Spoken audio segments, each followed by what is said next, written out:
Today we're going to be fishing with all primitive tackle.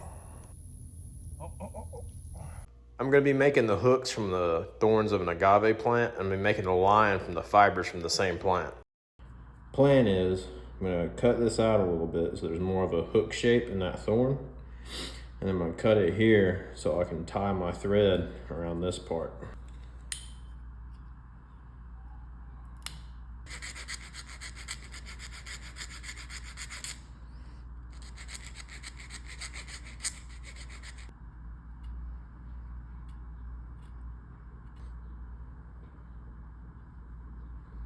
Stripped this hard casing off. That gave me a little bit of a line after the hook to play with here. So I got a couple extra pieces of agave here that I'm gonna make my leader out of.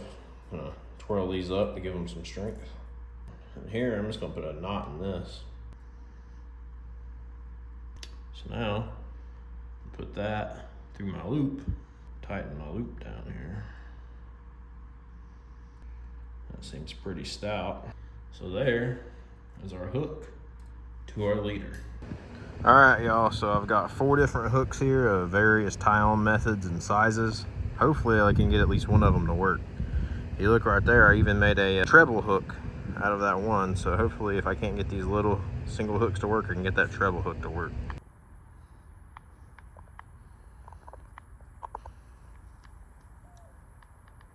All right, so now we're at the fishing hole. Got my leader here, time to attach it to my line. Agave line right here that I made in the last video, link in the description, attached to our cattail rope. So this is our leader.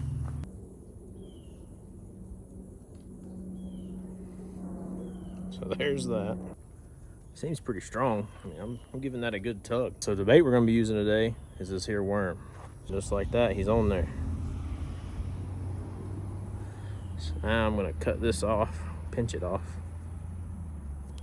Save the rest of the worm for later. And right now,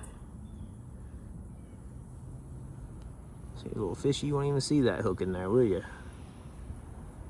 Let's see if we can catch anything. Somebody just try to hand line it at first.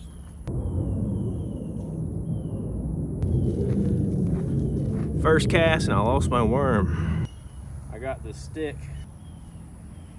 All I'm doing is feeding worms to the fish. Got this worm tied to the hook with a few pieces of agave strands that I had left over. Let's try again.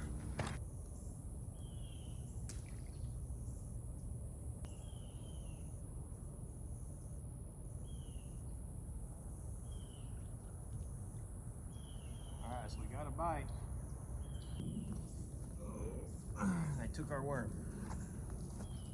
All right, I'm back to hand lining because I don't think the pole was helping too much. There's just too many weeds close to the bank right here. I'm gonna go try somewhere else.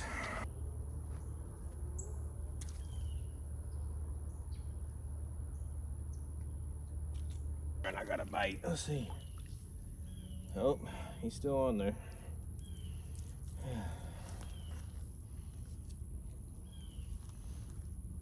Let's see here.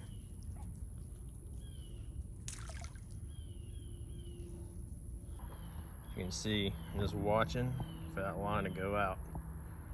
And I know I have one on. All right, it moved. Let's see if we got something on there. I'm kind of just throwing it out and waiting for something to swallow it. And look at that. Took our worm. No bait, no fish. I got my treble hook I made on there with a worm stabbed through 2 of the barbs and then tied on with some agave fibers. Surely, if we get it to at least swallow it, we'll at least get some in. The only good thing about this muddy water is they can't see me. All right, let's keep an eye on that.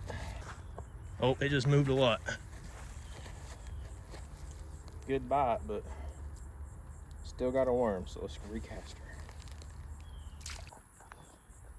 Looks like we got a turtle coming to check it out.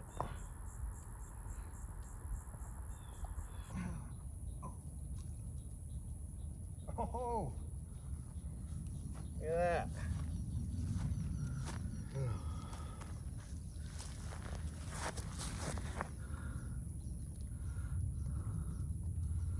This guy, little bluegill, got by the old treble hook. Looks like we finally got one. That mouth was small enough to get got. Look at that. That spot right there. Damn. Same thing. Oh. There we go, another little tiny one. Different species though. This one's a shell cracker. Looks like this is about the size that we're gonna be catching with this little treble hook. Don't help that I can't cast super far.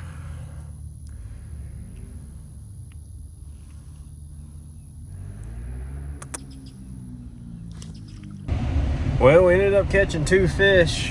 2 fish is better than no fish. I guess those 2 together would have made an all right meal for 1 person. But things I learned is that the size of your hook is going to determine the size of the fish you catch. And you need more line than you think you do. I don't know why I thought that was long enough, but hey, I'm happy that we caught some, right? But the treble hook definitely works better than the single hooks, but maybe we can try again some other time. Comment down below what you guys would like to see next. I appreciate you guys watching. Subscribe, like, whatever. See you in the next one.